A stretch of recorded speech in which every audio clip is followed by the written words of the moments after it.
Hello students, सब लोग ठीक है।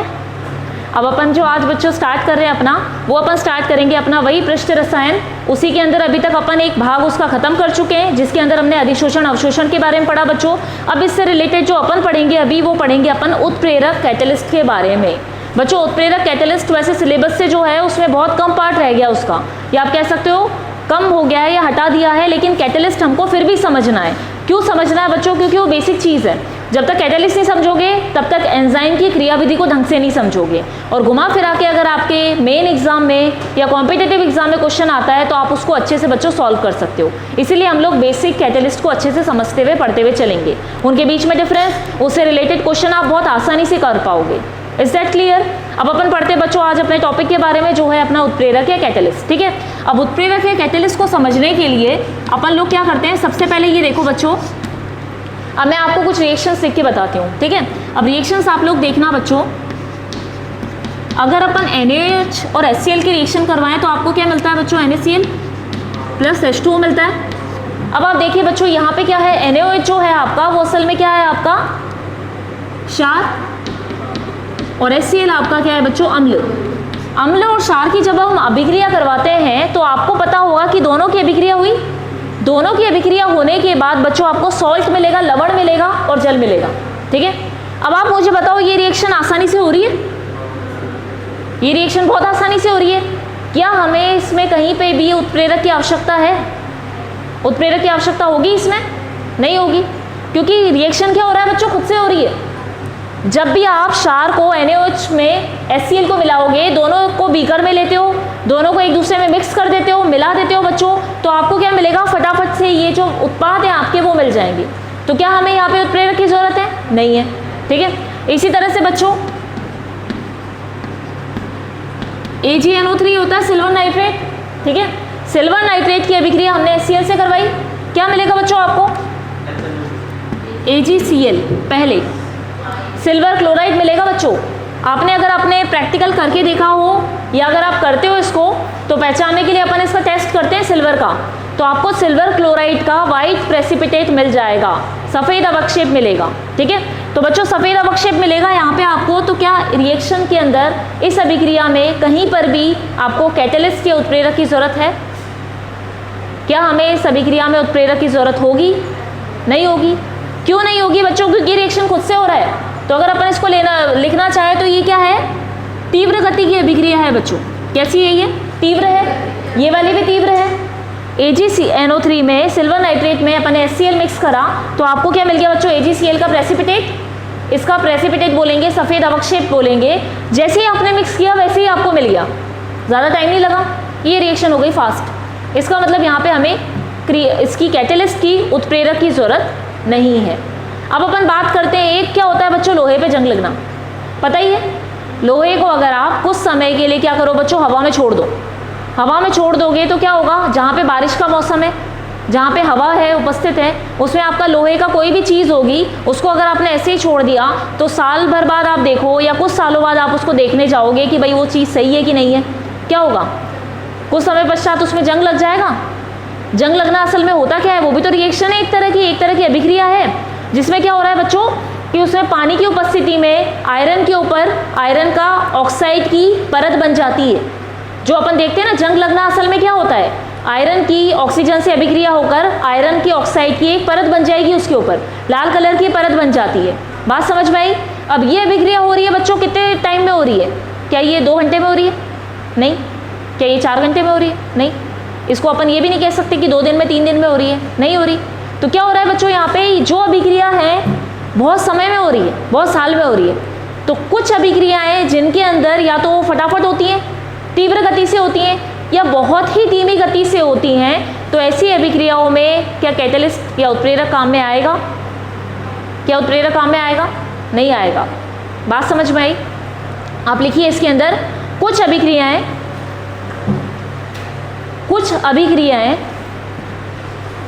या तो तीव्र गति से होती हैं, कुछ अभिक्रियाएं या तो बहुत तीव्र गति से होती हैं या बहुत धीमी गति से होती हैं। या तो तीव्र गति से होती हैं या बहुत ही धीमी गति से होती हैं।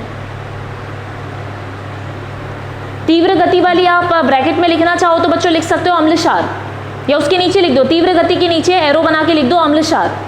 आपको याद रहेगा कौन सी अभिक्रिया सबसे जल्दी होती है, अम्लक्षार वाली। ठीक है,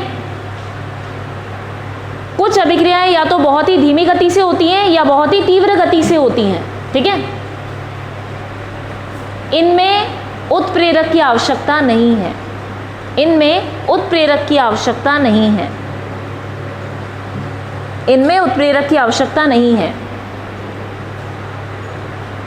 बात समझ में आई?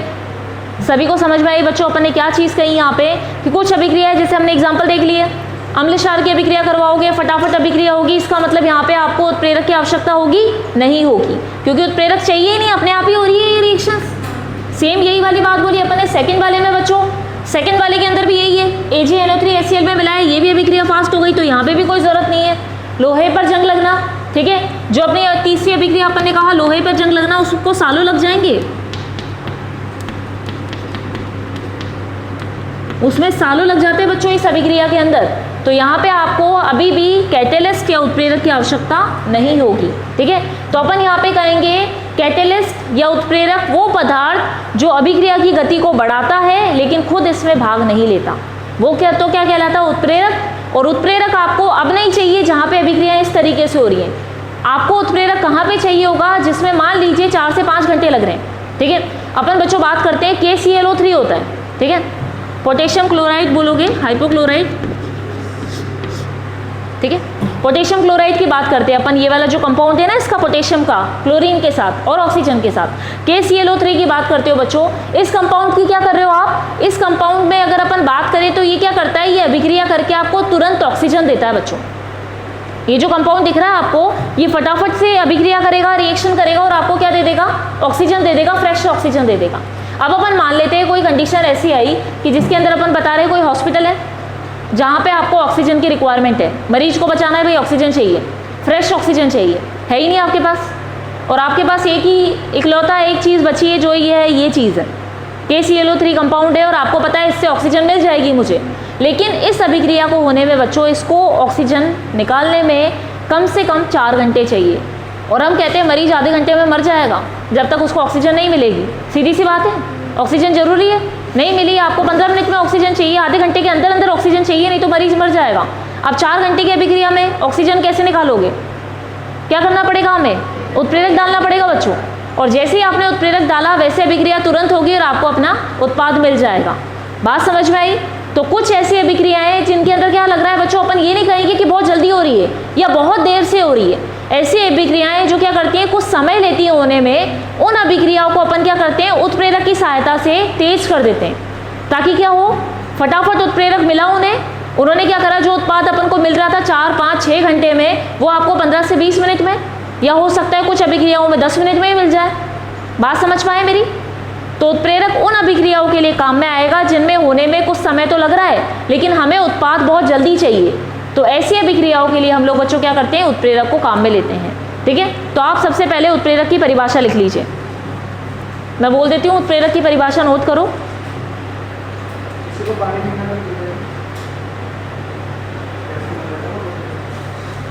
उत्प्रेरक की परिभाषा लिखी है, ऐसा पदार्थ जो अभिक्रिया की दर को बढ़ाता है, या वह पदार्थ जो अभिक्रिया की दर को बढ़ाता है,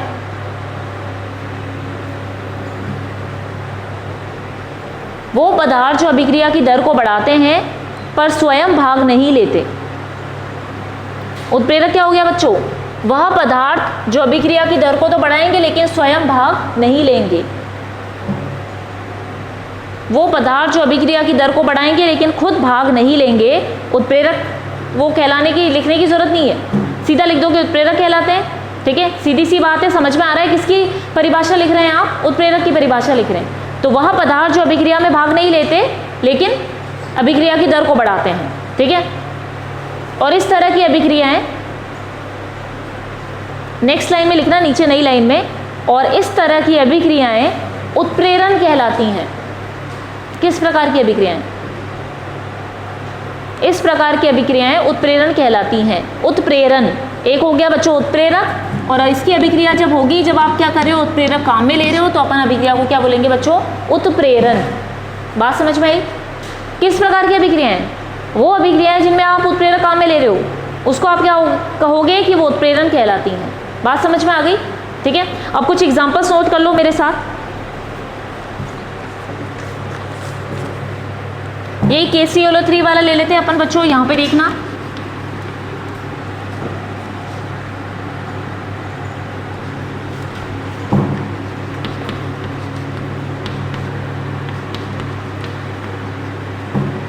ये रिएक्शन हो गई, संतुलित है।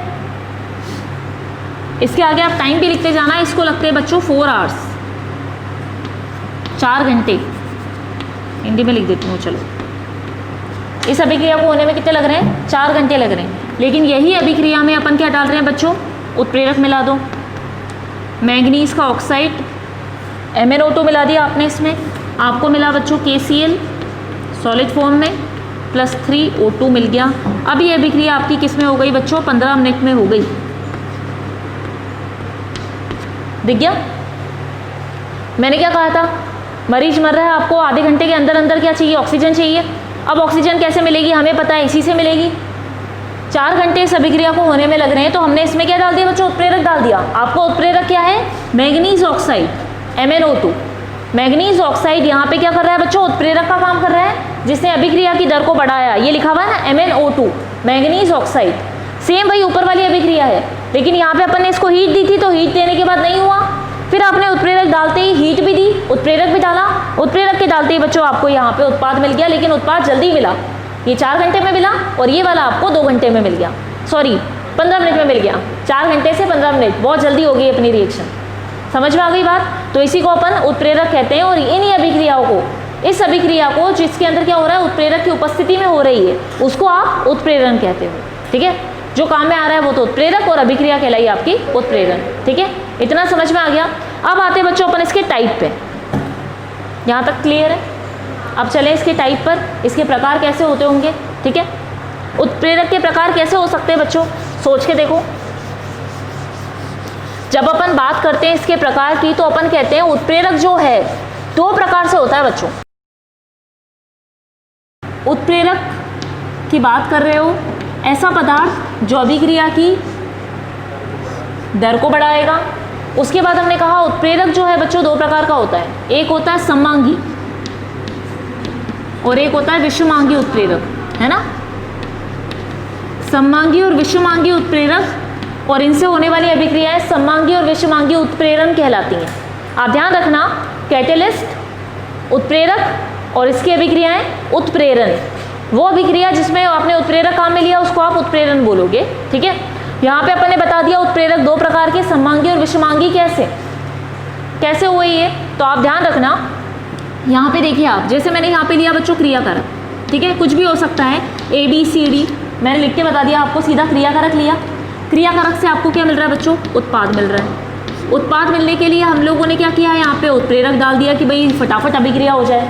ठीक है, अब अपन यहाँ पे क्या कह रहे हैं? सममांगी विषमांगी कब होगा बच्चों? जब क्रियाकारक जो आपने लिया, मान लो ये है S, मतलब ठोस अवस्था में।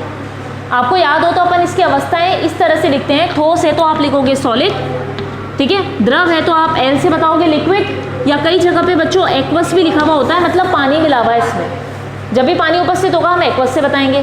ठीक है, और गैस का अपन बता देते हैं इसको शॉर्ट में। ठीक है, तो यहाँ पे अगर मैं S लिख रही हूँ मतलब ये क्रियाकारक आपका ठोस है। अब अगर आपको उत्प्रेरक भी ठोस है, हमें उत्पाद पे फर्क नहीं पड़ना, उत्पाद को नहीं देखना, हमें सिर्फ क्या देखना है? क्रियाकारक के साथ अगर उत्प्रेरक की अवस्था एक जैसी है तो आप उसको क्या बोलोगे बच्चों? सममांगी उत्प्रेरक बोलोगे। सममांगी उत्प्रेरक कब कहलाएगा? जब उसकी अवस्था क्रियाकारक से मिलेगी। अगर वो खुद ठोस है तो ये भी ठोस होना चाहिए।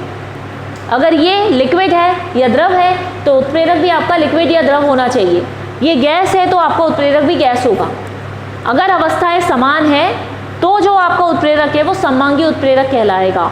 तो आप कह सकते हो उत्प्रेरक को अपन ने 2 भागों में विभाजित किया, किसके आधार पर?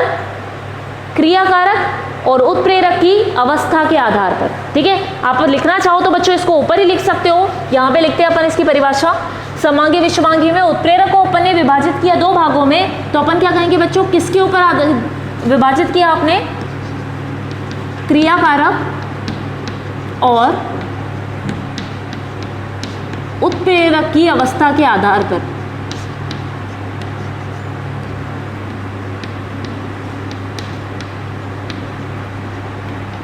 उत्प्रेरक की अवस्था के आधार पर आप इसको दो में विभाजित करते हो, समांगी और विषमांगी। समांगी आप कब कहोगे? जब क्रियाकारक और उत्प्रेरक समान अवस्था में हो।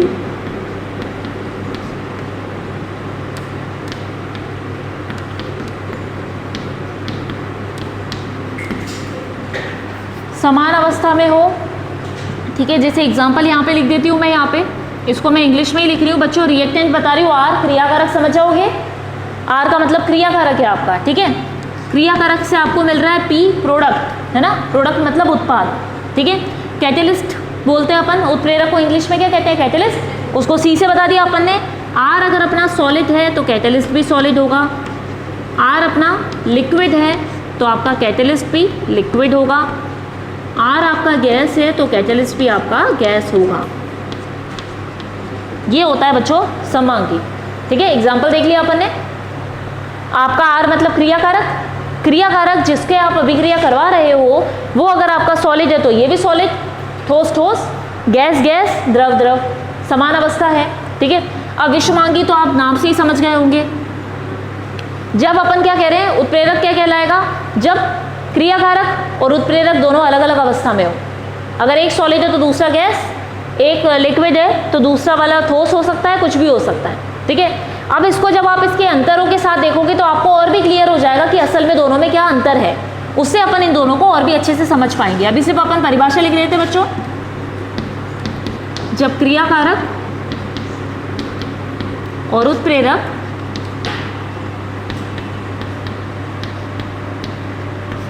समान अवस्था में ना हो, या अपन कह सकते हैं समान, या फिर आप सीधा लिख सकते हो उसको विभिन्न अवस्था में हो। समान में नहीं है तो किस में होगा? विभिन्न अवस्था में होगा।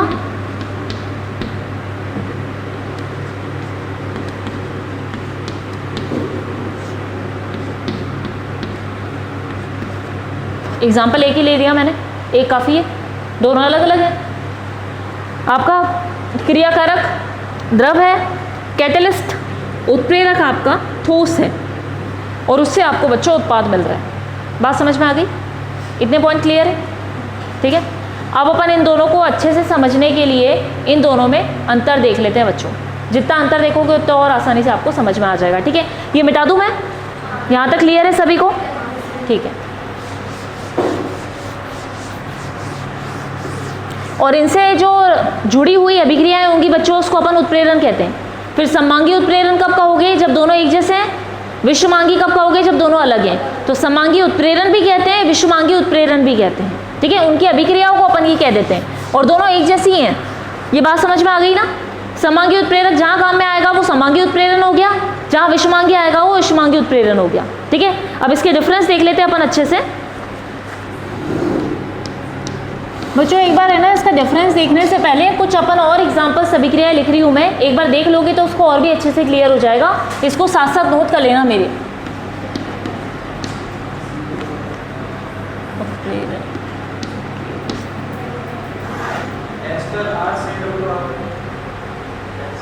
क्या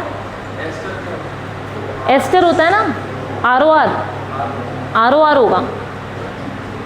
नहीं रुको, आर ओ आर नहीं, RCOOR होगा। वो तो इथर हो गया ना ROR का, दोनों में कंफ्यूजन रहता है। ये हो गया ना, ये R ग्रुप हो गया, RCOOR, ठीक है। यहाँ पर देखना बच्चों, अपन ने अभी तक समांगी विषमांगी उत्प्रेरक देखा। अब उसमें उदाहरण देखने से पहले एक बार अपन इसके क्या देख रहे हैं, अपन ने देखा था अंतर देख रहे थे पहले अपन, तो अंतर को समझने से पहले हम इसके कुछ उदाहरण देख लेते हैं यहाँ पे, ठीक है। उदाहरण में अगर आप देखोगे, समांगी उत्प्रेरक का उदाहरण क्या दिया अपन ने? एस्टर का जल अपघटन। समांगी उत्प्रेरक काम में आ रहा है तो अभिक्रिया क्या कहलाएगी? समांगी उत्प्रेरण, ठीक है।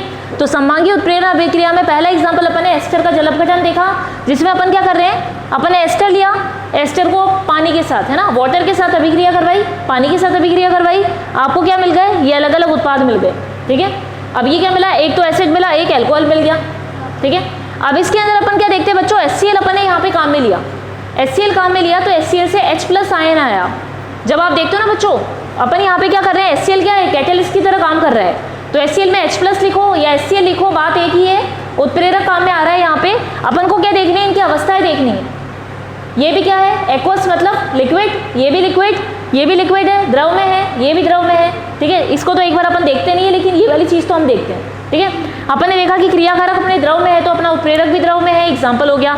इसमें भी अपन ने देखा ये एक्वस में है, ऑक्सीजन, ये तो प्रोडक्ट है अपना। ठीक है, इसको अपन नहीं देखते, अपन यहाँ पे देखते हैं बच्चों। और गैस अपन ने देखा है, गैस भी द्रव में बदलती है, तो ये इनके कुछ हैं एग्जाम्पल्स। यहाँ पे अपन ने देखा क्रियाकारक अपना जो था वो द्रव में था, आपका जो उत्प्रेरक मिला आपको वो भी द्रव अवस्था में है। यहाँ पे देख लिया, अगर SO2 गैस में है, आपका जो यहाँ पे है NO या NO2 आपने उत्प्रेरक अगर काम में लिया है तो वो भी बच्चों गैस में है, ये भी गैस है तो ये भी गैस है। ठीक है, यहाँ पे भी दिख रहा होगा ऑक्सीजन जो है वो किस में बदल रही है, ओजोन में बदल रही है, ऑक्सीजन ओजोन में बदलती है। ठीक है, ऑक्सीजन गैस जो है वो अपन ने NO की प्रेजेंस में, अपन ने बोला उत्प्रेरक की उपस्थिति में किस में बदल रही है बच्चों, ओजोन गैस में बदल रही है। एक सिंगल ऑक्सीजन ही तो चाहिए होता है उसको जुड़ने के लिए, तो O3 अणु में बदल जाती है, 3O2 से 2O3 बन गई। तो यहाँ पे भी अपन ने जो उत्प्रेरक काम में लिया बच्चों, गैस लिया। एग्जाम्पल से समझ में आ गया कि भाई इस तरीके का होता है, क्रियाकारक और उत्प्रेरक दोनों की अवस्थाएं समान होती है। अब अपन ने बच्चों विषमांगी देखा है ना, वो सममांगी से थोड़ा सा अलग है। जो मैंने पॉइंट्स लिखे ना बच्चों, वो चीज़ ध्यान से समझना। ये वाला तो हम पहले ही बोल के आ चुके थे कि दोनों की अवस्थाएं समान होंगी, वो अपन ने अलग अलग एग्जाम्पल, अलग अलग उदाहरण के द्वारा समझ लिया। अब विषमांगी में हमने कहा था कि क्या होगा बच्चों, यहाँ पे अवस्थाएं अलग अलग होंगी। ठीक है, इसको समझने के लिए पहले इसकी क्रियाविधि पे आ जाते हैं, मैकेनिज्म पढ़ते हैं ना अभिक्रियाओं के। तो क्रियाविधि हमने क्या देखी बच्चों, इसको समझना अच्छे से। सबसे पहले क्या है, अणु का सतह तक आना। कौन से अणु का, कौन से अणु आएंगे, क्रियाकारक के अणु जो कैटलिस्ट पे, उत्प्रेरक पे आके चिपकते हैं। उत्प्रेरक की अगर अपन क्रियाविधि की बात करें तो क्रियाविधि में होता क्या है, कैटलिस्ट है आपका, उत्प्रेरक का अणु उसके ऊपर आके जुड़ा, सॉरी कैटलिस्ट उत्प्रेरक पर क्रियाकारक का अणु आके जुड़ा, है ना, क्रियाकारक का अणु आके जुड़ेगा, उत्प्रेरक पे रहेगा, उसकी उपस्थिति में अभिक्रिया करेगा, उत्पाद बनाएगा और उत्प्रेरक को अलग कर देगा। यही अपन ने मैकेनिज्म या क्रियाविधि यहाँ पे देखी है बच्चों। आपके क्या है, ये आपका क्या है उत्प्रेरक, उत्प्रेरक पे क्या हो रहा है, ये अणु आ रहा है, उत्प्रेरक का अणु तक आना, सॉरी अणु का उत्प्रेरक पे आना, तो अणु आपका आ रहा है उत्प्रेरक तक। जैसे अपन नहीं कह रहे थे अधिशोषक पे अधिशोषक के अणु आके चिपक रहे हैं, सेम इसी प्रकार से जो भी अणु है जिसको क्या करनी है, अभिक्रिया करनी है, मतलब क्रियाकारक, वो गैस भी हो सकता है, वो द्रव भी हो सकता है, वो ठोस भी हो सकता है। तो उसका अणु सबसे पहले क्या कर रहा है बच्चों, कैटलिस्ट उत्प्रेरक पे आ रहा है, यहाँ तक पहुँच रहा है, तो ये अपना हो गया पहला स्टेप, फर्स्ट आपका हो गया पद। दूसरे वाले पे अपन ने बोला सतह पर अधिशोषण, आके चिपकेगा भी तो सही, अभी तो आ रहा है, आने के बाद क्या होगा, इसके ऊपर आके चिपक गया। ये हमने कहा भाई दो अपने वो थे क्रियाकारक, ये दोनों आए, दोनों आके इस पे चिपक गए, इस पे चिपक गए। अब यहाँ पे चिपके मतलब यहाँ पे अभिक्रिया करेंगे, अभिक्रिया करी, अभिक्रिया करके उत्पाद बना दिया इन्होंने, ये देखो। अब बच्चों उत्पाद को अपन थोड़ा सा और बता देते हैं, यहाँ पे ये देखो, यहाँ से मैं डायग्राम और थोड़ा बड़ा बना रही हूँ इसका। ये आपका उत्पाद बना बच्चों, दोनों की अभिक्रिया हुई, जैसे दो अणु थे, दोनों आपस में जुड़े, जुड़ के उन्होंने उत्पाद बना दिया, तो उत्पाद बड़ा हो गया हमारा आकार में। समझने के लिए हम इसको ऐसा बना सकते हैं, भाई उत्पाद हमारा ये मिल गया। अब उत्पाद का क्या होगा बच्चों, विशोषण होगा। विशोषण होने का मतलब कैटलिस्ट पे जो चिपके थे उत्प्रेरक पे, उससे दूर भागेंगे, उससे दूर भागने लगेंगे, तो उत्पाद पे विशोषण होगा। उत्पाद का ये देखो, उत्प्रेरक से भागने लगे, भागते हुए ये अणु इससे दूर हो गया, यहाँ पहले उसकी सतह पे चिपका हुआ था, अब उससे अलग हो गया, तो कैटलिस्ट अलग हो गया ना, उत्प्रेरक जिसने अभिक्रिया करवाने में मदद तो की लेकिन खुद ने भाग नहीं लिया, जैसा था का वैसा ही रहा वो। बात समझ में आई, ठीक है। ये अलग हो गया विशोषण, और बाद में अणु हट गया। विशोषण मतलब वहाँ पे क्या होगा, दूर हुआ, और जो अणु था, जो आपका उत्पाद का अणु था, वो अब बाहर निकल गया। बाहर निकलना मतलब अलग हो चुका है, पूरा कैटलिस्ट आपका अलग हो चुका है। बात समझ में आ गई। अलग अलग स्टेप में अपन बच्चों जब भी क्रियाविधि पढ़ते हैं तो क्रियाविधि में अपन क्या करते हैं, उसको क्या कहते हैं, धीमी गति की प्रक्रिया है। जब आप कोई अभिक्रिया पढ़ते हो तो आप उसमें क्या कहते हो, ये तेज है, और जब आप उसका मैकेनिज्म पढ़ते हो, उसकी क्रियाविधि पढ़ते हो, तो अपन कहते हो ये धीमी गति का है, क्योंकि एक एक पद पढ़ते जाते हो, है ना। तो यहाँ पे भी तो पद पढ़ा अपन ने, क्रियाकारक के ऊपर क्या किया, क्रियाकारक के अणु उत्प्रेरक पे आके पास आने लगे, पास आके उस पर अधिशोषित हो गए, चिपक गए। चिपकने के बाद उन्होंने उत्पाद बना दिया। उत्पाद क्या हुआ, सतह से हटना चालू हुआ, मतलब विशोषित हुआ और फिर दूर चला गया। इतना समझ में आ गया? इनके बीच में अभिक्रिया हुई और हट गए। अब यहाँ पे अपन इसको और एग्जाम्पल से समझ लेते हैं बच्चों। ये SO2 का एग्जाम्पल हो गया, SO2 गैस है ना, ऑक्सीजन ने अभिक्रिया करी। बच्चों देखो, अगर वहाँ पे देखते हो तो वो अभिक्रिया भी सेम है, लेकिन उत्प्रेरक अलग अलग है। एक बार हमने उत्प्रेरक NO काम में ले लिया और विषमांगी में अपन ने क्या किया बच्चों, विषमांगी के अंदर अपन ने उत्प्रेरक दूसरा ले लिया। कई बार ऐसा हो सकता है आपको एक ही अभिक्रिया अलग अलग उत्प्रेरक से मिलेगी या एक ही उत्प्रेरक से अलग अलग अभिक्रियाएं मिलेंगी। निकेल कैटेलिस्ट याद है, प्लेटिनम और निकेल पढ़ते हैं हम लोग, है ना।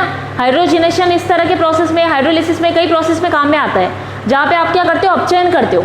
अपचयन अभिक्रियाओं में अधिकतर निकेल कैटेलिस्ट को देखोगे, है ना। तो निकेल कैटेलिस्ट ऐसा नहीं कि एक ही अभिक्रिया में काम में आ रहा है, वो अलग अलग अभिक्रियाओं में काम में आता है बच्चों। इसका भी एक लॉजिक है कि जो एक ही अभिक्रिया के लिए काम में आते हैं उनको एंजाइम कहते हैं हम लोग। एक ही उत्प्रेरक एक ही अभिक्रिया को अगर कर रहा है ना तो वो कहलाएगा एंजाइम। लेकिन अगर एक ही उत्प्रेरक अलग अलग अभिक्रिया को दर्शाता है या अलग अलग अभिक्रियाएं जो है, अपन कहते हैं एक अभिक्रिया जो है वो अलग अलग उत्प्रेरक से भी हो सकती है, दोनों अलग अलग हो सकते हैं, तो ये अपन उत्प्रेरक काम में लेते हैं यहाँ पे। और जहाँ पे कोई उत्प्रेरक आपको ऐसा दिखे कि भाई NO तो इसी को करेगा, बाकियों को करेगा ही नहीं, तो ये जो अभिक्रिया इस तरह के उत्प्रेरक से होती हैं बच्चों, ऐसे उत्प्रेरक स्पेशल उत्प्रेरक कहलाते हैं। विशिष्ट हो गए ना भाई, एक को ही बता रहा है, तो वो अपन एंजाइम में पढ़ते हैं, उनको हम एंजाइम कहते हैं, क्योंकि एंजाइम की प्रवृत्ति यही है कि वो एक अभिक्रिया को एक ही जना करेगा। जैसे अपन नहीं कहते क्लास में बच्चों को, स्टूडेंट को काम बांट दिया, एक ही स्टूडेंट को बोला गया कि भाई आपको एक ही काम करना है, आपको कोई जो है फंक्शन आ रहा है, 15 अगस्त आ रहा है, प्रिपरेशन करनी है, तो एक बच्चे को बोल दिया स्टेज सजाएगा, तो वो स्टेज ही सजाएगा, वो दूसरे काम में पार्टिसिपेट ही नहीं करेगा। लेकिन एक ही बच्चे को कह दिया कि आपको स्टेज भी सजाना है, प्राइज देने वाले बच्चों की लिस्ट भी बनानी है, डेकोरेशन भी करना है, दूसरी जगह का भी देखना है आपको, गेस्ट की लिस्ट भी बनानी है, तो ये क्या हो गया, एक बच्चे को बहुत सारे काम दे दिए। बात समझ में आई बच्चों? तो एक ही उत्प्रेरक जब बहुत सारी अभिक्रिया करता है तो वो उत्प्रेरक कहलाता है, क्योंकि उत्प्रेरक का काम है अभिक्रिया की गति को बढ़ाना, तो बहुत सारी अभिक्रियाओं की गति बढ़ा सकता है। ठीक है, जैसे अपन कहते हैं मल्टीटास्किंग, एक आदमी बहुत सारे काम कर सकता है, लेकिन जब एक आदमी एक ही काम करता है तो वो एंजाइम कहलाता है। जब एक ही आदमी बहुत सारे काम करता है तो वो उत्प्रेरक कहलाता है। पॉइंट क्लियर है? ठीक है, अब अपन ने बच्चों यहाँ पे यही चीज़ बताई, तो आपको कन्फ्यूजन नहीं हुआ ना। SO2 को अपन ने वहाँ पे भी देखा, रिएक्शन को अपन ने SO2 को यहाँ पे भी देखा, लेकिन वहाँ पे जब उत्प्रेरक समान था तो समांगी कहलाई, यहाँ पे उत्प्रेरक अलग अलग है तो वो विषमांगी अभिक्रिया कहलाई। बात समझ में आ गई सभी को? विषमांगी में बच्चों आपने देख लिया V2O5, ये आपने वेनेडियम पेंटाऑक्साइड, ये आपका क्या है बच्चों, कैटेलिस्ट उत्प्रेरक है। इस उत्प्रेरक की उपस्थिति में ये अभिक्रिया हुई और आपको SO3 मिल गया। अगर अपन इसको बच्चों डायग्राम से देखें तो आप खुद देखोगे, ये है आपका V2O5, ठीक है, जिसपे क्या हुआ है, SO2 O2 दोनों आएंगे, दोनों ही क्रियाकारक हैं। जैसे मैंने दो बताए थे, दोनों आपस में जुड़े और आपको उत्पाद मिल गया। इसको समझने के लिए सबसे बढ़िया अभिक्रिया यही है बच्चों, आपको ये है उत्प्रेरक, उत्प्रेरक पे अणु आके जुड़ रहा है। अब देखो ये उत्प्रेरक है, जब इसके ऊपर क्रियाकारक आके जुड़े तो आप देखो ये यहाँ पे जुड़ गए, जैसे इसकी सतह पे जुड़ गए, अधिशोषण हुआ ना। उसको समझने के लिए अपन बता सकते हैं, ये देखो ये तो O2 का हो गया और एक अणु यहाँ पे जुड़ा हुआ है, वो किसका हो गया, SO2 का हो गया। किसकी सतह पे जुड़े, V2O5 की, क्योंकि ये क्या है, आपका उत्प्रेरक है। अब कुछ समय पश्चात क्या होगा, ये दोनों आपस में मिले और आपको देखो इतना बड़ा आपको उत्पाद मिल गया। आपका क्रियाकारक दिखे थे, उत्पाद आपका क्या बन गया, ये SO3 बन गया। उत्पाद बना V2O5 से, कुछ समय पश्चात क्या होगा, ये तो यही रह जाएगा V2O5 और ये दूर चला जाएगा आपका SO3, बाद में और दूर चला जाएगा, पूरा हट जाएगा यहाँ से, और ये कैटेलिस्ट आपका अलग। बात समझ में आ गई? पद समझ में आ गए? पहले ये दो अणु थे, दूर होने के बाद पास में आए, अधिशोषण हुआ, अधिशोषण होने के बाद उत्पाद में बदले, उत्पाद में बदलने के बाद सतह से अलग होने लगे, विशोषण हुआ और बाद में पूरे हट गए। ये हमारा मैकेनिज्म हो गया बच्चों पूरा। रिएक्शन समझ में आ गई मैकेनिज्म में किस तरह से हुई? तो ये हो गई आपकी समांगी, ये आपकी विषमांगी। विषमांगी में अपन अलग अलग सतह पढ़ लेते हैं किस तरह से इसका अधिशोषण होता है, और अधिशोषण होने के बाद उत्पाद बनने के बाद आपको कैसे अपना कैटेलिस्ट उत्प्रेरक अलग से मिल जाता है। ये बात समझ में आ गई सभी बच्चों को? उत्प्रेरण या अपन उत्प्रेरक बोलेंगे वो किस तरह से हुआ। अब चलते हैं अपन लोग अंतर पे। अभी हमने पहले इसका देख लिया, मैकेनिज्म देखा, क्रियाविधि भी देख ली और दोनों के अपने उदाहरण भी देख लिए कि किस तरह से होते हैं। कोई डाउट है बच्चों किसी को? इतना समझ में आ गया? अब चलते हैं अपन आगे अपने उदाहरण पे। उदाहरण थोड़ा सा बड़ा है और हर पॉइंट को अपन अच्छे से समझेंगे, तो आप मेरे साथ इसको नोट करते चलो, ठीक है? अच्छा बच्चों, यहाँ पे देख लिया इसका अंतर, सभी ने नोट कर लिया इसको। यहाँ पे देखिए अपन अंतर पढ़ रहे हैं सममांगी और विषमांगी उत्प्रेरण में। अब ये चीज़ बच्चों ध्यान से समझना, अपन यहाँ पे क्या बोला है, मैंने क्या लिखा है, सममांगी और विषमांगी उत्प्रेरण में अंतर, मतलब सममांगी उत्प्रेरक की अभिक्रिया और विषमांगी उत्प्रेरक की अभिक्रिया में अंतर पढ़ रहे हैं। अभिक्रिया अपन क्यों बोल रहे हैं बच्चों, क्योंकि यहाँ पे अपन पूरे प्रोसेस, पूरी प्रक्रिया के बारे में समझेंगे, उसी को लेते हुए उसके अंतर को समझते हुए चलेंगे। इसलिए बच्चों मैंने शुरू में ही लिख दिया उत्प्रेरण लिखा है। उत्प्रेरण का मतलब सममांगी उत्प्रेरक वाली अभिक्रिया को उत्प्रेरण कहोगे, विषमांगी उत्प्रेरण वाली अभिक्रिया को विषमांगी उत्प्रेरण कहोगे। इसको नोट कर लेना सही से। सममांगी उत्प्रेरण इसकी पूरी अभिक्रिया, विषमांगी उत्प्रेरण उसकी पूरी अभिक्रिया। बात समझ में आ गई? अब अपन बच्चों चल रहे हैं सबसे पहला वाला, वही सेम। अगर अपन इसको परिभाषा देते हैं तो यही बताते हैं कि क्रियाकारक और उत्प्रेरक की अवस्था समान रहेगी, मतलब दोनों की अवस्था एक जैसी है। सॉलिड सॉलिड है, लिक्विड होगा तो लिक्विड में रहेगा। यहाँ पे अपन ने क्या बोला बच्चों, अवस्था भिन्न भिन्न होती है, अलग अलग होती है। सॉलिड होगा, लिक्विड होगा, ठीक है। उत्प्रेरक क्या हो सकता है, सॉलिड हो सकता है, तो क्रियाकारक आपका लिक्विड होगा या गैस होगा, ठीक है। अब अपन दूसरी वाली बात करें बच्चों, ये चीज समझना, अभिक्रिया में गैस तथा द्रव अवस्था में उत्प्रेरक रहता है। इसका मतलब यहाँ पे अगर अपन बात करें ना बच्चों, उत्प्रेरक जो है, उत्प्रेरक की अवस्था सममांगी वाले में हमेशा कौन सी वाली होगी, द्रव तथा गैस में ही रहेगा, सिर्फ उत्प्रेरक। जब अपन ने बात करी सममांगी उत्प्रेरण मतलब अभिक्रिया की बात कर रहे हैं, तो अभिक्रिया में हम कह रहे हैं इस तरह की अभिक्रियाओं में आपको जो उत्प्रेरक मिलेगा बच्चों, वो हमेशा आपका क्या रहेगा, द्रव तथा गैस अवस्था में। मेरी बात समझ में आई? उत्प्रेरक हमेशा द्रव तथा गैस में रहेगा, कौन सा वाला, सममांगी वाला। लेकिन जब अपन बात करते हैं विषमांगी वाले की, तो ये जो आपको मिलेगा क्या बोलते हैं, उत्प्रेरक जो आपको मिलेगा वो अभिक्रिया में ठोस अवस्था में ही पाया जाएगा। मेरी बात समझ में आ गई? जब अपन ने सममांगी उत्प्रेरण की अभिक्रिया की बात करी या सममांगी अभिक्रिया की बात कर लेते हैं हम लोग, इन अभिक्रियाओं में जहाँ पे उत्प्रेरक तथा क्रियाकारक की अवस्था समान होगी, इसमें आपको जो उत्प्रेरक मिलेंगे बच्चों वो ठोस तथा गैस में होंगे, सॉरी द्रव तथा गैस में होंगे, ठोस नहीं होंगे। ठोस नहीं है तो वो कैसे बच्चों, गैस और द्रव में है।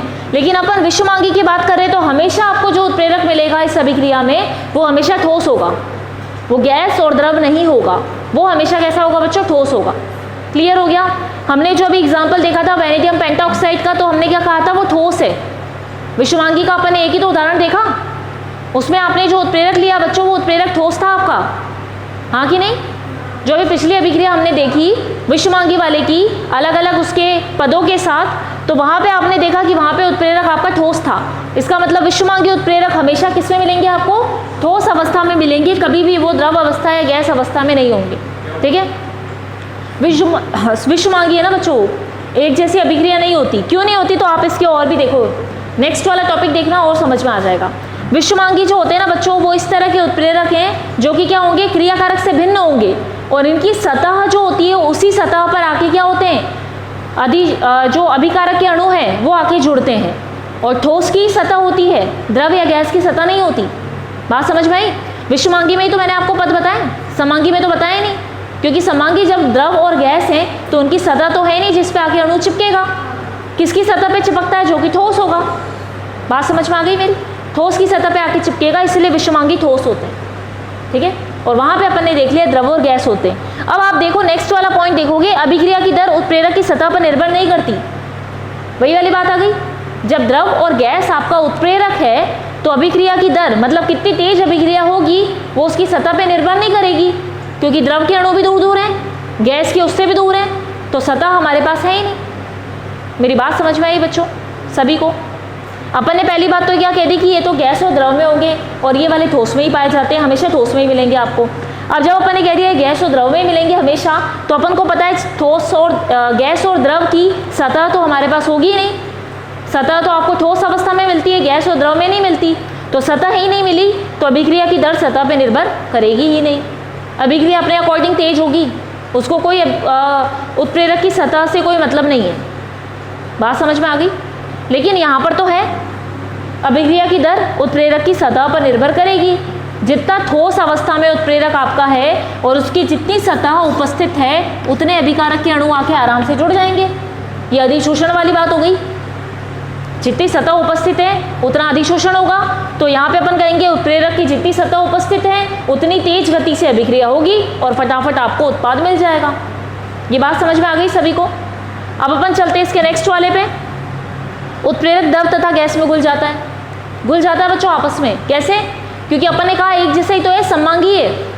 अपन जब कह रहे थे, जब हम लोगों ने अधिशोषण पढ़ा था बच्चों, तो अपन ने क्या कहा था कि अधिशोषण के अंदर क्या होता है, गैस आपस में घुल जाती हैं, एक दूसरे में मिक्स होती है ना, सतह पे आके चिपकती हैं। और गैस की प्रवृत्ति आप कभी भी देखोगे तो आपको पता होना चाहिए गैस आपस में मिक्स हो जाती है। क्यों? एक जैसी होती हैं वो हमेशा सममांगी मिश्रण बनाएंगी, विषमांगी नहीं बनाएंगी। बात समझ में आई? ठीक है। अपन कहते हैं ना सममांगी और विषमांगी मिश्रण बनते हैं। तो सममांगी मिश्रण कब बनते हैं बच्चों? जब क्या करेंगे, द्रव और गैस जो है मतलब एक जैसी अवस्थाएं। अपन ने क्या कहा, उत्प्रेरक आप एक जैसा ले रहे हो, है ना। कोई भी अभिक्रिया बच्चों करवाते हो तो आपने कहा अगर आपको उत्प्रेरक एक जैसा है, किसके साथ, क्रियाकारक के साथ, सममांगी वाला होगा। अब आप खुद सोचो कि जब दोनों की अवस्था एक जैसी है तो दोनों आपस में घुल भी तो सकते हैं। घुलने के बाद आपको उसको अलग करना मुश्किल हो जाएगा। अगला पॉइंट हमको यही बता रहा है। ठीक है। उत्प्रेरक अभिक्रिया मिश्रण से आसानी से अलग नहीं होते। दोनों पॉइंट एक दूसरे से मिलते जुलते हैं, है ना। तो इसलिए दोनों साथ में देख रहे हैं अपन। एक तो उत्प्रेरक क्या कर रहा है, द्रव तथा गैस में घुल रहा है। घुलने के बाद अलग करने में उसको आसानी हो रही है। जब उसमें मिक्स हो गया, क्योंकि एक जैसे ही तो थे, द्रव में द्रव था, गैस में गैस है, दोनों आपस में एक जैसे अणु थे तो आपस में मिक्स हो गए, घुल गए। अब घुलने के बाद आप उत्प्रेरक को हटाओगे तो आपको हटाने में परेशानी आएगी। अलग अलग मेथड लगाने पड़ेंगे जिससे कि उत्प्रेरक वहाँ से हट जाए। बात समझ में आई? अपन ने क्या बात करी थी बच्चों, चारकोल की बात करी थी अधिशोषण में। तो आप कहोगे चारकोल एक तरह से उत्प्रेरक है जो गैस को अधिशोषित कर रहा है। दो गैसों को अधिशोषित किया और हो सकता है कि उसमें गैस का प्रोडक्ट बना के निकाल ले। तो अपन ने क्या कहा था, चारकोल जो था ना बच्चों, चारकोल से गैस को अलग करना आसान था क्योंकि चारकोल ठोस था। गैसेस जो जुड़ रही थी वो गैस अवस्था में थी। गर्म किया, गैस बाहर, फटाफट अलग हो गई। पॉइंट समझ में आया? लेकिन चारकोल भी गैस हो और गैसेस तो हैं ही गैसेस अवस्था में, दोनों आपस में मिक्स हो गई तो दोनों को अलग करना मुश्किल है। पॉइंट समझ में आया? यही चीज़ उदाहरण अपन ने यहाँ पे समझा कि उत्प्रेरक द्रव तथा गैस में घुल जाता है क्योंकि समान अवस्था है। समान अवस्था होने से घुल गया, घुलने के बाद आप उसको मिश्रण से अलग नहीं कर पाओगे। जैसे अपन कह रहे थे ना V2O5 में, भाई V2O5 तो आसानी से अलग हो गया, बाकी चीज़ें अलग नहीं होंगी क्योंकि दोनों की अवस्था समान है। जबकि अपन बात करते हैं यहाँ पे उत्प्रेरक घुलता ही नहीं है। ठोस को घोल पाओगे आप गैस और द्रव में?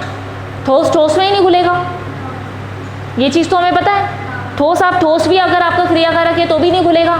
वो क्या होगा बच्चों, आसानी से अलग हो जाएगा। जब घुल ही नहीं रहा, मिक्स ही नहीं हो रहा पूरा, तो इसका मतलब हम उसको आसानी से अलग कर सकते हैं। इतनी बात समझ में आ गई? उसके बाद हमने कहा ये अभिक्रिया तेज गति की है क्योंकि एक जैसे है ना, एक जैसी अवस्थाएं तो फटाफट अभिक्रिया हो जाएगी। अब यहाँ पे अवस्थाएं अलग अलग है तो थोड़ी सी धीमी होगी, इतनी धीमी नहीं होगी। लेकिन अगर हम तुलना करें तो तुलना में सममांगी वाली थोड़ी तेज निकल जाएगी, विषमांगी उससे थोड़ी पीछे रह जाएगी, थोड़ी धीरे रहेगी। इतनी बात समझ में आ गई बच्चों? पॉइंट क्लियर है? सममांगी विषमांगी आसानी से समझ में आ गए। सममांगी अपन ने कहा कि अवस्थाएं समान होंगी, विषमांगी में अवस्थाएं अलग अलग होंगी। फिर हमने कहा कि अभिक्रिया में जो होता है गैस और द्रव अवस्था में उत्प्रेरक पाया जाता है। अब आपको याद हो जाएगा, सममांगी में जो उत्प्रेरक आपको मिलेगा वो गैस और द्रव में होगा, जबकि विषमांगी में हमेशा ठोस में मिलेगा। उसके बाद अपन ने जब ठोस और द्रव देख लिए तो अपन ने कहा कि अभिक्रिया की सतह एक दूसरे से जुड़े हुए हैं। ये बिंदु अगर आप ध्यान से देखो बच्चों तो अपन यहाँ पे देखेंगे, एक तो अपन क्या कह रहे हैं, अवस्था समान है। अवस्था समान होने के बाद हमने कहा कि उत्प्रेरक गैस और द्रव में होगा। जब गैस और द्रव में उत्प्रेरक है तो उसकी दर जो होगी, अभिक्रिया की दर सतह पे निर्भर नहीं करेगी क्योंकि द्रव और गैस के उत्प्रेरक के पास सतह ही नहीं है जिस पे अभिक्रिया की दर निर्भर करे। अब अपन ने कहा कि भाई एक समान है तो क्या होते हैं, आपस में घुल जाते हैं। घुलने के बाद उनको निकालना मुश्किल हो जाता है। ठीक है।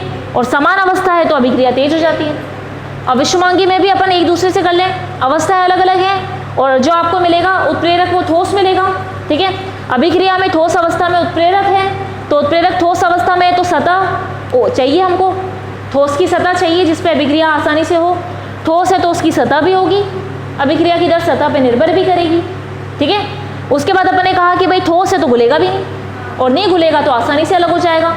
और अलग अलग अवस्था होने से इसकी प्रक्रिया जो है वो धीमी होगी, उस वाले की समान होने से तेज हो जाएगी। पॉइंट क्लियर हो गए बच्चों? अंतर आराम से समझ में आया आप क्या होता है? अब बच्चों अपन आगे चलेंगे, वो अपन क्या पढ़ेंगे, उत्प्रेरक के कुछ जनरल कैरेक्टरिस्टिक। जनरल कैरेक्टरिस्टिक मतलब उसके कुछ उत्प्रेरक के गुण देखेंगे, या अपन देखेंगे उत्प्रेरक के कुछ इसमें गुण धर्म क्या होते हैं। कैरेक्टर मतलब उसके गुण धर्म देख रहे हैं हम कि उत्प्रेरक असल में क्या क्या करता है और क्या क्या इसमें किस तरह अभिक्रिया को प्रभावित करता है। बात समझ में आ गई। उत्प्रेरक के बारे में जानेंगे। समांगी विषमांगी उत्प्रेरण पढ़ा अभी हमने, बात समझ में आई। समांगी विषमांगी उत्प्रेरण पढ़ा मतलब इनसे जुड़ी हुई अभिक्रियाएं। अब अपन जो बच्चों पढ़ेंगे वो अपन किसके बारे में पढ़ेंगे, उत्प्रेरक के गुणधर्म। उत्प्रेरक के गुणधर्म होते क्या क्या हैं। पॉइंट क्लियर हो गया, ये रब कर दूं इसको। अब बच्चों यहाँ पे देख लेते हैं अपन उत्प्रेरक के गुणधर्म के बारे में बात करेंगे, ठीक है। उत्प्रेरक के कुछ जनरल कैरेक्टरिस्टिक या सामान्य गुणधर्म इसके होते क्या हैं, ठीक है। अभी तक अपन ने उत्प्रेरक को समझ लिया, होता क्या है ये चीज़, समांगी विषमांगी कैसे हैं, उत्प्रेरण किस प्रकार का है, वो अपन अच्छे से समझ के आ गए। अब अपन बच्चों इसके अंदर पढ़ रहे हैं अपना आखिरी टॉपिक ये है उत्प्रेरक के गुणधर्म क्या क्या होंगे। सबसे पहला देखो उत्प्रेरक का पुनः निर्माण। इसका मतलब क्या हुआ बच्चों, उत्प्रेरक खुद का पुनः निर्माण कर लेता है, वो अभिक्रिया में काम में नहीं आता। ये तो अपन यही बोलते हैं जब भी हम उत्प्रेरक की परिभाषा बताते हैं बच्चों, तो क्या कहते हैं कि उत्प्रेरक कभी भी खुद भाग नहीं लेता, वो अभिक्रिया की दर को बढ़ाता है। इसका मतलब उत्प्रेरक खुद को वापस से बना लेता है, उसका पुनः निर्माण हो जाता है। कैसे होता है बच्चों, वो देखिए ये रिएक्शन अपन ले रहे हैं यहाँ पे, ठीक है। SO2 की O2 के साथ रिएक्शन करवाओगे, क्या बनेगा बच्चों, SO3, सल्फर डाइऑक्साइड से सल्फर डाइऑक्साइड बन गया। दोनों क्या थे, गैस थे, ठीक है। गैस ली अपन ने, यहाँ पे भी गैस ली हमने, यहाँ पे क्या लिया बच्चों, NO2 ले लिया, उत्प्रेरक ले लिया, ठीक है। जब अपन बच्चों इसका स्टेप बाय स्टेप मैकेनिज्म देखते हैं तो आप देखोगे क्या बन रहा है बच्चों, यहाँ पे ही देखिएगा,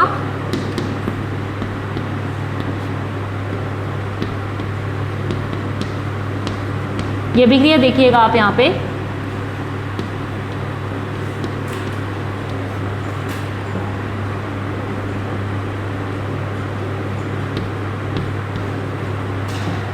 ये चीज़ देखिए, ये आपकी क्या हो गई बच्चों, ये जो अभिक्रिया थी अपनी ऊपर वाली अभिक्रिया को मैंने दो अलग अलग चरणों में लिख के बताया। जब अपन किसी भी अभिक्रिया की क्रियाविधि देखते हैं बच्चों तो अपन स्टेप में लिखते हैं, उसको अलग अलग चरणों में देखते हैं, स्टेप 1 स्टेप 2। जब आप इसका टोटल अभिक्रिया निकालोगे ना बच्चों तो आपको ऐसी मिलेगी, ये देखो क्या होगा, सेम से सेम कट जाएगा, NO2 से NO2 कट जाएगा यहाँ पे, ठीक है। सॉरी 2 NO2 था ये, है ना, 2 NO2 कट गया। अब यहाँ पे आप देखोगे NO से NO कट जाएगा। अब क्या बचा बच्चों अपनी रिएक्शन, 2SO2 प्लस O2 मिलके आपको क्या मिला, 2SO3। तो ये देख के समझ में आ गया, आपका जो उत्प्रेरक था बच्चों, उत्प्रेरक NO2 था जिसने अभिक्रिया में भाग तो लिया, भाग किस प्रकार से लिया कि वो खुद अप्रभावित रहा, मतलब उसका कोई भी हिस्सा या कोई भी पोर्शन अपन कहेंगे अभिक्रिया में काम में नहीं आया। उसने एक सतह दी, सतह पे आके जोड़ा, अणुओं को जोड़ा ना इससे पहले सतह पे आके जोड़ा, जोड़ने के बाद क्या हुआ, उत्पाद बना, उत्पाद बनने के बाद खुद अलग हो गया। ये अपन देख के आए थे पहले ही। तो अपन ने यहाँ पे ये चीज़ देखी, जब आपने क्या कहा कि उत्प्रेरक यहाँ पे आया बच्चों, तो उत्प्रेरक ने क्या करा, यहाँ पे आप खुद देख सकते हो अभिक्रियाएं हुई, अपन ने स्टेप बाय स्टेप देखा कैसे हुई, और लास्ट में अपन को वही अपनी शुरुआत वाली अभिक्रिया मिल गई, उत्प्रेरक अपना अलग हो चुका है। बात समझ में आ गई। तो पहला अपना पॉइंट यहाँ पे सिद्ध हो गया बच्चों, क्या कहता है कि उत्प्रेरक जो होता है उसका पुनः निर्माण हो जाता है। इसका मतलब उत्प्रेरक अपने आप को खुद से बना लेता है, वो कभी भी अभिक्रिया में खुद पूरा उपयोग नहीं आता, या खुद का अपन कहे कि खुद वो नष्ट भी नहीं होता या खुद खत्म भी नहीं होता, कम नहीं होता। जैसा उत्प्रेरक जितना काम में लिया उतना का उतना आपको वापस मिल जाएगा। ये तो हो गया अपना बच्चों फर्स्ट पॉइंट। सेकेंड है उत्क्रमणीय अभिक्रिया में साम्य अप्रभावित। इस पॉइंट को बच्चों ध्यान से समझिएगा, ये आपको ऐसे नहीं, आपको एग्जाम्पल से समझ में आएगा, ठीक है।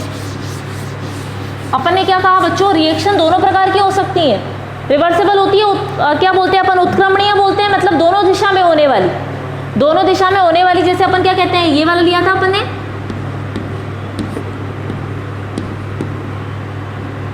यही था, ये बच्चों अभिक्रिया दोनों दिशा में होती है। जब आप ऑक्सीजन से ओजोन बनाते हो, ओजोन स्थायी नहीं होता, वापस से टूट के ऑक्सीजन में बदल जाता है, ठीक है। तो ये अभिक्रिया दोनों दिशा में होगी, उत्क्रमणीय अभिक्रिया होती है ये।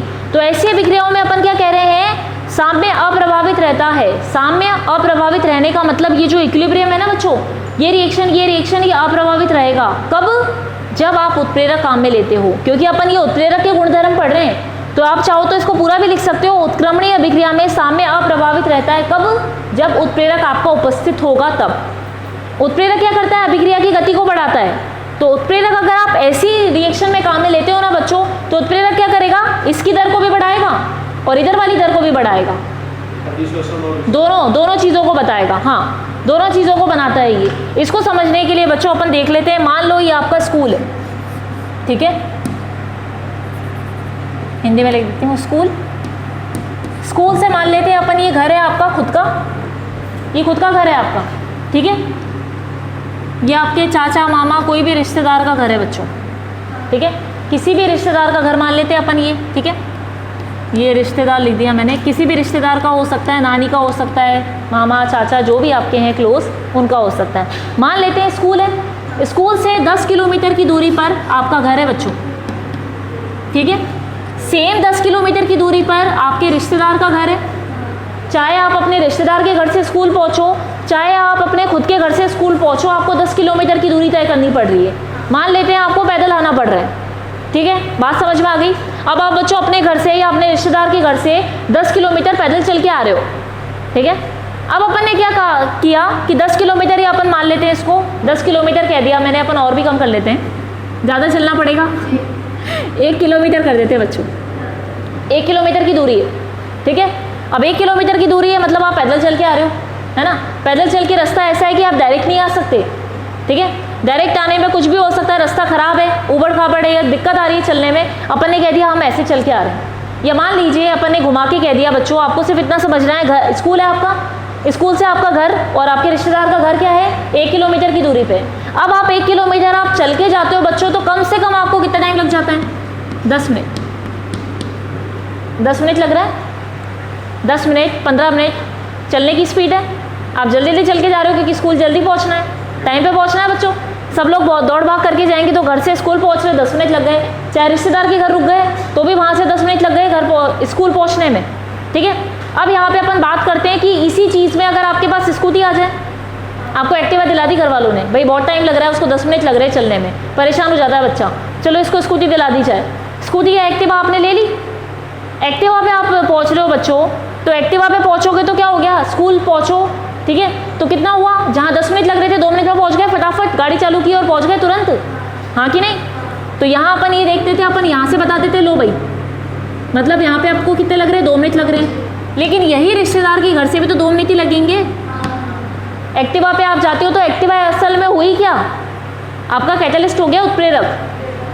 बात समझ में आई? जो अभिक्रिया धीरे धीरे चल रही थी, मतलब धीरे धीरे रेंगते हुए जा रहे थे अपन स्कूल, तो अपन को जैसे ही एक्टिवा मिली तो फटाफट पहुंच गए। एक्टिवा आपका कैटलिस्ट हुआ जिससे रिएक्टेंट को प्रोडक्ट तक पहुंचाया, है ना। रिएक्टेंट से प्रोडक्ट बदला, आप खुद घर से लेकर स्कूल तक पहुंच गए। मेरी बात समझ में आई सभी को? ठीक है। अब यहाँ पे बच्चों ध्यान रखना, एक्टिवा लेने से ना तो आपका घर स्कूल के पास आया, ना ही आपके रिश्तेदार का घर स्कूल के पास आया, दोनों तो जहाँ थे वहीं रहे, लेकिन आप पहुँच रहे हो समय पे, आप जल्दी पहुँच रहे हो, ठीक है। उसके बाद क्या है, दोनों में जो दूरी लग रही है, समय लग रहा है, दोनों में बराबर ही लग रहा है। 2 मिनट अपने घर से, 2 मिनट रिश्तेदार के घर से, तो टाइम बच्चों आपका क्या कर रहा है? सेम कंज्यूम हो रहा है। तो जो कमी आई आपके समय में, 10 मिनट दोनों के घर से लगते थे, वही 2 मिनट लग रहे हैं, लेकिन दोनों के घर से बराबर ही है। 2 मिनट यहाँ से भी, 2 मिनट वहाँ से भी। तो क्या आपका साम्य प्रभावित हुआ? साम्य का मतलब समझ में आया बच्चों? यहाँ से भी बराबर दूरी, यहाँ से भी बराबर दूरी। तो अपन कहेंगे ये जब यहाँ बदल रहा है, ये यहाँ से यहाँ बदल रहा है, तो इसमें जो साम्य स्थापित है, मतलब दोनों अभिक्रियाएं एक बराबर चलेंगी। इसको अगर इससे इसमें बदलने में 2 घंटे लग रहे हैं, तो यहाँ से इसको बदलने में भी 2 घंटे ही लगेंगे। बात समझ में आई? इससे ये बना, फिर इससे ये बनेगा तो भी 2 घंटे लगेंगे।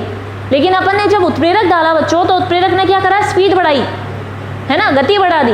गति बढ़ाने के बाद जितनी यहाँ पे लग रहा था ना, इसकी गति को भी बढ़ाएगा, तो नीचे वाली रिएक्शन की भी गति को बढ़ाएगा। तो कहने का मतलब उत्क्रमणीय अभिक्रियाओं में उत्प्रेरक जब अभिक्रिया की गति बढ़ाता है, तो दोनों अभिक्रियाओं की गति बढ़ाता है, वो इसके साम्य को प्रभावित नहीं करता। बात समझ में आई? तो अपन कहेंगे आगे चलने वाली अभिक्रिया और पीछे होने वाली अभिक्रिया, दोनों अभिक्रियाओं की गति को एक समान रूप से बढ़ाएगा, इनके साम्य को प्रभावित किए बिना। इनके साम्य को नहीं छेड़ेगा, भाई दोनों एक समान चल रही हैं, तो दोनों ऐसा नहीं है कि भाई इस वाली को 5 मिनट में कर दिया, इसको 10 मिनट में कर रहा है, ऐसा नहीं है। दोनों की गति बढ़ाएगा तो एक समान रूप से बढ़ाएगा। ये बात समझ में आ गई? ये उत्प्रेरक का गुण समझ में आया? तो अपन ये कह सकते हैं एक तीर से दो शिकार हो गए। एक ही उत्प्रेरक डाला और दोनों रिएक्शन की गति को बढ़ा दिया अपन ने। पॉइंट क्लियर हुआ? ठीक है, तो उत्प्रेरक का गुण हुआ ये कि खुद तो एक तो खुद को बना लेता है, दूसरी चीज दोनों अभिक्रियाओं में क्या करता है, दोनों की रिएक्शन एक साथ बढ़ाता है, दोनों को छेड़ता नहीं कि भाई किसी को कम करो किसी को ज्यादा करो। पॉइंट क्लियर हुआ? अब थर्ड वाले पे आते हैं, बहुत कम मात्रा प्रभावी। मतलब क्या हुआ बच्चों कि अगर आप उत्प्रेरक या कैटलिस्ट की बहुत कम मात्रा लेते हो, ठीक है, बहुत कम मतलब 10 टू द पावर में लेते हैं अपन, 10 टू द पावर -8 मात्रा अगर मैं लेती हूँ, ये रिएक्शन देखिए आपने, H2O2 क्या कर रहा है बच्चों, आगे चल के H2O प्लस O2 बना रहा है, हाफ O2 बोल देते हैं, एक ऑक्सीजन अलग हो गया, है ना। इस अभिक्रिया में जब आपने क्या लिया बच्चों, प्लेटिनम काम में ले लिया उत्प्रेरक। अब ये जो प्लेटिनम काम में लिया ना बच्चों, इसका मोल अगर आप 10 टू द पावर -8 लेते हो, मतलब क्या हो गया, इतना कम उत्प्रेरक, 10 टू द पावर -8 कह रही हो तो कितना कम लिया आपने। इतने से उत्प्रेरक को भी अगर आप अभिक्रिया में डालोगे तो भी अभिक्रिया आपकी पूरी हो जाएगी। मेरी बात समझ में आई? हमने क्या कहा बच्चों, बहुत कम मात्रा प्रभावी। इसका मतलब अगर आप उत्प्रेरक की कम से कम मात्रा भी अगर रिएक्शन में डालोगे, अभिक्रिया में डालोगे, तो भी आपकी अभिक्रिया बढ़ जाएगी। ऐसा नहीं है कि हमें अभिक्रिया को जल्दी करवाने के लिए बहुत सारा उत्प्रेरक डालना पड़े, नहीं, वो थोड़ा सा भी आप डालोगे, कम से कम मात्रा उसकी डालोगे तो भी वो क्या करेगा, अभिक्रिया की दर को बढ़ा देगा। पॉइंट क्लियर है? समझ में आ गई बात? अब चलते हैं अपन ये वाली, उत्प्रेरक सक्रियण ऊर्जा को कम करता है। ये समझ में आया? उत्प्रेरक सक्रियण ऊर्जा को कम करता है। सक्रियण ऊर्जा क्या होती है बच्चों? मैंने आपको बताया था, जब भी, एक मिनट रुकना, इसको साफ कर दूं एक बार।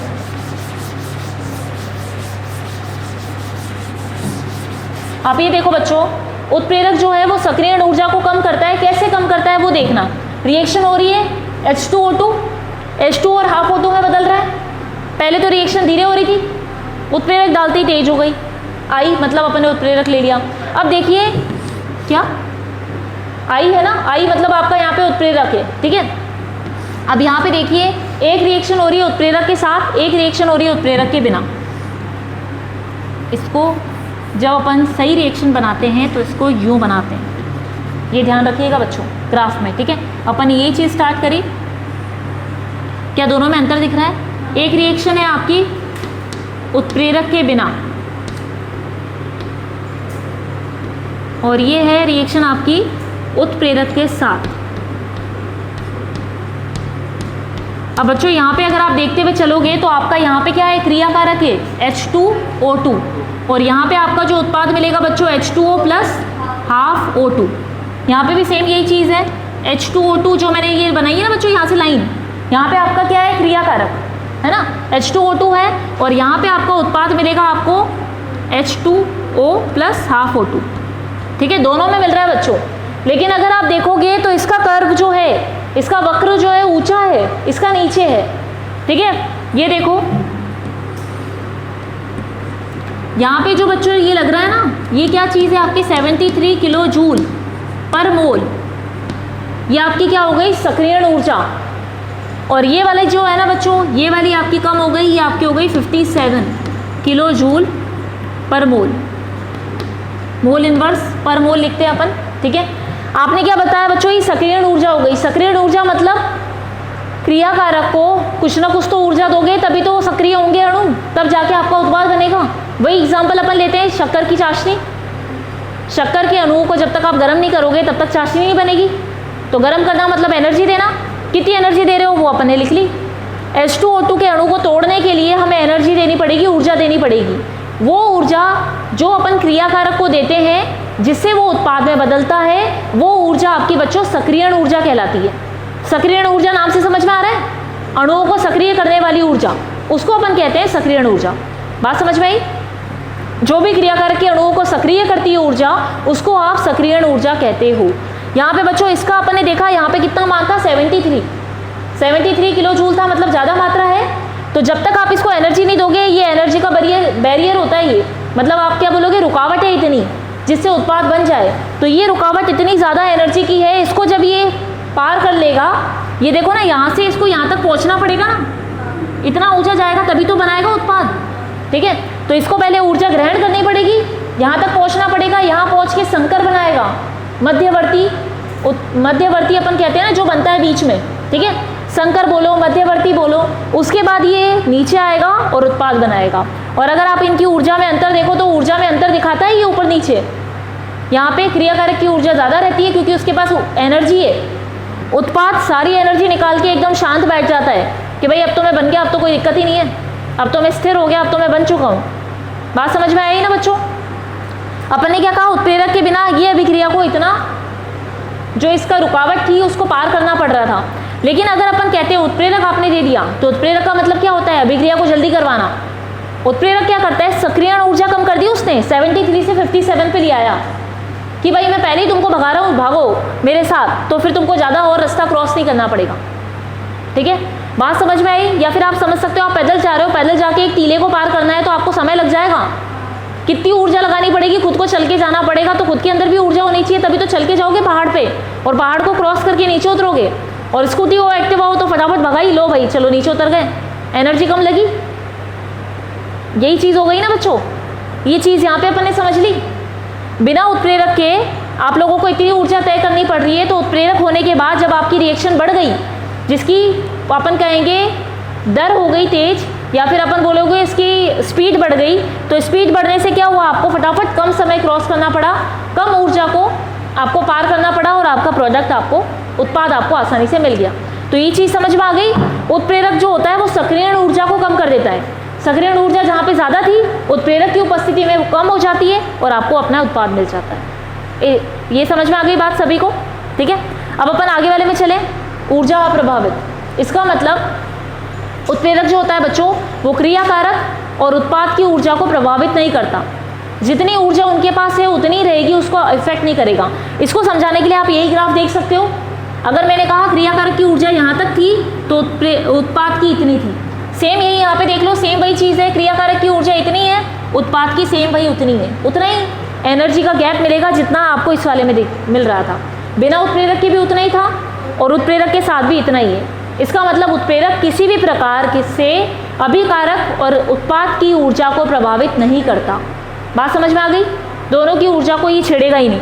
उसके बाद अपन कहते हैं उत्प्रेरक अभिक्रिया प्रारंभ नहीं करता। ठीक है, उत्प्रेरक कभी भी किसी भी अभिक्रिया को चालू नहीं करेगा, उसको बढ़ाएगा, उसको तेज करेगा।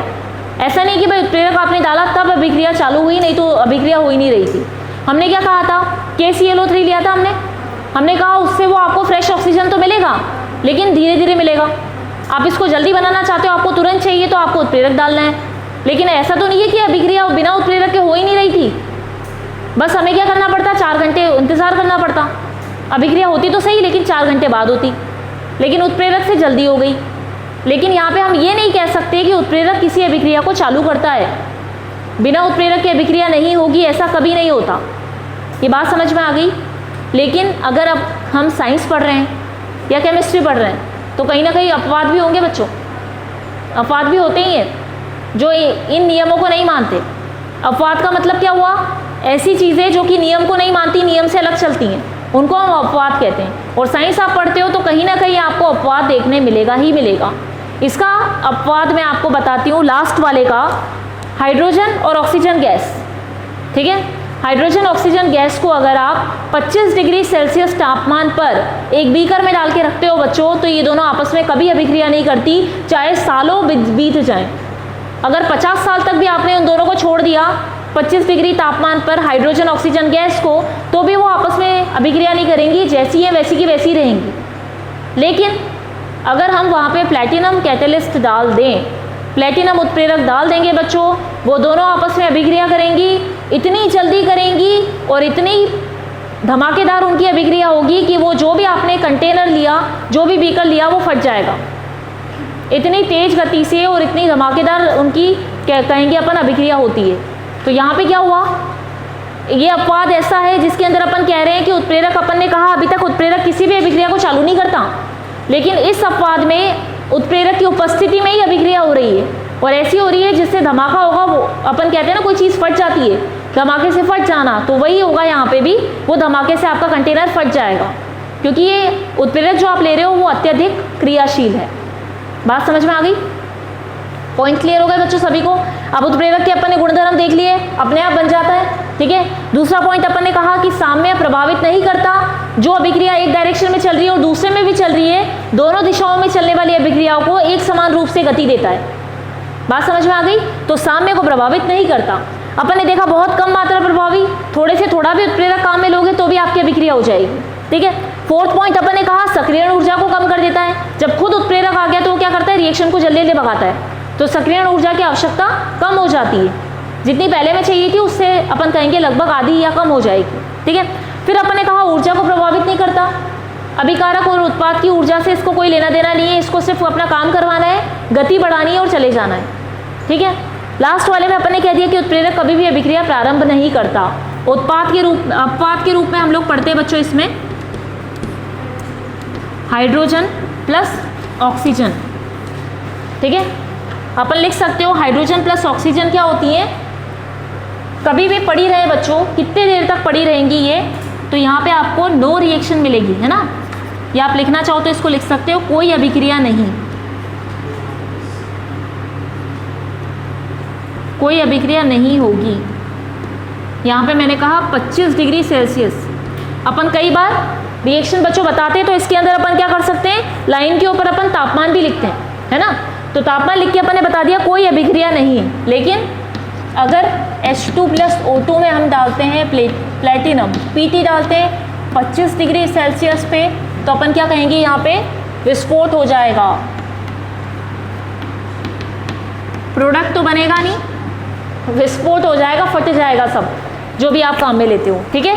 ये चीज़ समझ में आ गई सभी को, इतना क्लियर है? तो बच्चों अभी तक अपन ने जो पढ़ा इसके बारे में, अधिशोषण अवशोषण पढ़ लिया अपन ने पृष्ठ रसायन में। उसके बाद हम लोगों ने देखा बच्चों की अधिशोषण अवशोषण में अंतर क्या होता है, उसके बारे में पूरा अपन पढ़ के आए। ताप दाब का क्या प्रभाव रहता है, प्रकृति का क्या प्रभाव रहेगा उनके ऊपर। उसके बाद आज अपन ने कैटेलिस्ट उत्प्रेरक के बारे में पढ़ा, उत्प्रेरक होता क्या है, इसके कितने भाग होते हैं, और उसके बाद हमने उत्प्रेरक के कुछ गुणधर्म देख लिए। अब बच्चों अपन जो पढ़ेंगे नेक्स्ट लेक्चर में वो अपन पढ़ेंगे एंजाइम्स के बारे में। आपके जो सिलेबस में है बच्चों वो एंजाइम ही है, लेकिन उत्प्रेरक हमने इसलिए पढ़ा ताकि हमें एंजाइम का बेस, एंजाइम का आधार अभी से ही समझ में आ जाए। ठीक है। और कोई घुमा फिरा के क्वेश्चन अगर उत्प्रेरक पे आ जाता है तो आप उसको आसानी से हल कर सकते हो। इतना क्लियर है? Thank you class. अब नेक्स्ट क्लास में अपन एंजाइम के बारे में पढ़ेंगे। ठीक है।